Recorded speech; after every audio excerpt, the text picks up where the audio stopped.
Hey folks, how's it going? This is Mike, Gray 1951. Still fighting the summer cold, and right before I started making this video, I got a phone call from my doctor's office, and they're finally giving me something that will treat it. So I'm hoping that in the next few days it will start to improve a little bit, because it's getting to be a real drag. But anyway, I can still make videos, and that's all that matters. Okay, so this is the A to Z, or Z series, and we're up to the letter C. So the film that I picked is one that, it's a classic film that I had never seen before, but it was sitting on my shelf for quite a while. So here it is. It's Cape Fear. Cape Fear, the original, from, well, it says on this is copyright 1961. I always thought it was 1962, but anyway, early 60s, right? Great movie. Directed by J. Lee Thompson, and it stars Gregory Peck, Robert Mitchum, Polly Bergen, supported by Laurie Martin, Jack Kruschen, Martin Balsam, Telly Savalas, and Barry Chase. Great performances by all. Just a great movie, but I'll tell you, this is not easy to watch. The moral of this story, no matter how you look at it, is don't ever piss off Robert Mitchum. You do not want to get on this man's bad side for any possible reason. If you do, get out of the country as soon as possible. So I'm sure most of you have seen this, or possibly the remake by Martin Scorsese, which I have not seen. But it takes place in Georgia, and Gregory Peck is a lawyer named Sam Bowden, and he's married to Polly Bergen. They have a beautiful young daughter who's probably about 14 or 15, played by Laurie Martin.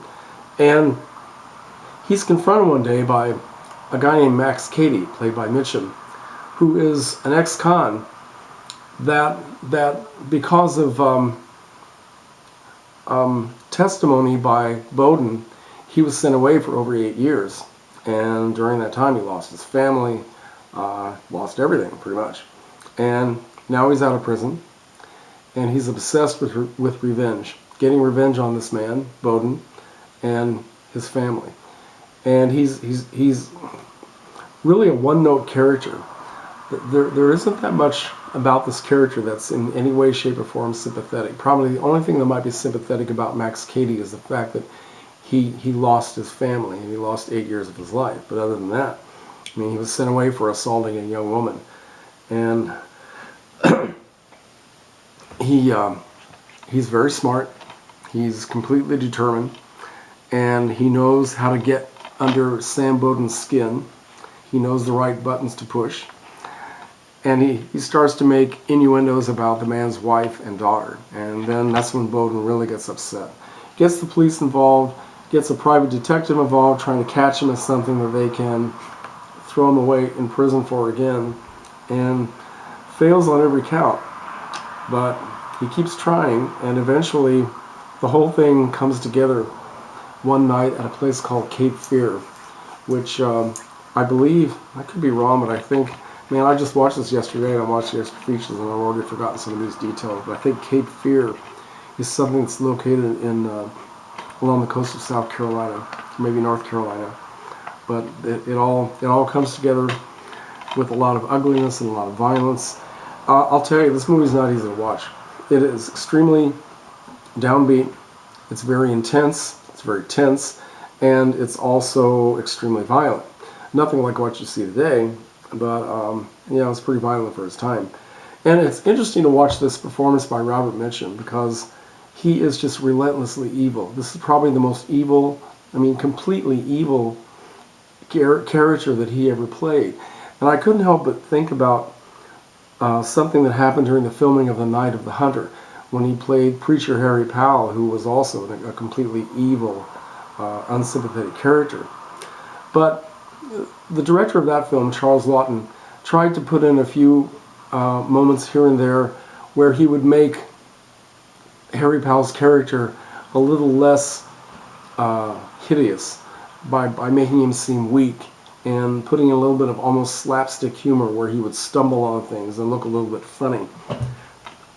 And he said the reason why he did this, because he was afraid that he was going to make Mitchum's character so relentlessly ugly and evil that he would ruin the man's career. He was concerned about ruining Robert Mitchum's career. Well, the director of this film had no such qualms about making the guy completely evil, because this, I mean, it's a great characterization. I don't know. On the documentary, The Making of the Film, the director talks about how Mitchum was well behaved and very professional, but he reached a point where he just flipped out and he started tearing up the set and got over it, and he was okay. And he had done that on other films as well. And I also remember, excuse me, I remember hearing an interview many years ago with Polly Bergen, talking about their scenes together in this film, and how Mitchum, even though she knew the guy very well, they were friends, and she knew that it was all acting and make-believe, he actually terrified her to the point where she was almost hysterical. So, I don't know, I guess when you let Robert Mitchum loose, it's hard to pull him back. You know, Gregory Peck is also very good, and he was in this documentary also. Unfortunately, Robert Mitchum had already passed away at the time, but Gregory Peck was still alive, and he said that he knew going into this film that the character of Max Cady was going to be the biggest role in the film, and he didn't let that bother him. He didn't let any kind of vanity about being a movie star bother him, you know, trying to cut lines or put more of him in there, more sympathetic stuff. He knew that it would make a good film, and it did, and it's wonderful, and it's probably not one that I'll watch quite often because it's not really a pleasant experience, but I'm glad I finally did. Okay, all right, that's my letter C film. We'll see what everybody else comes up with, and thank you for watching.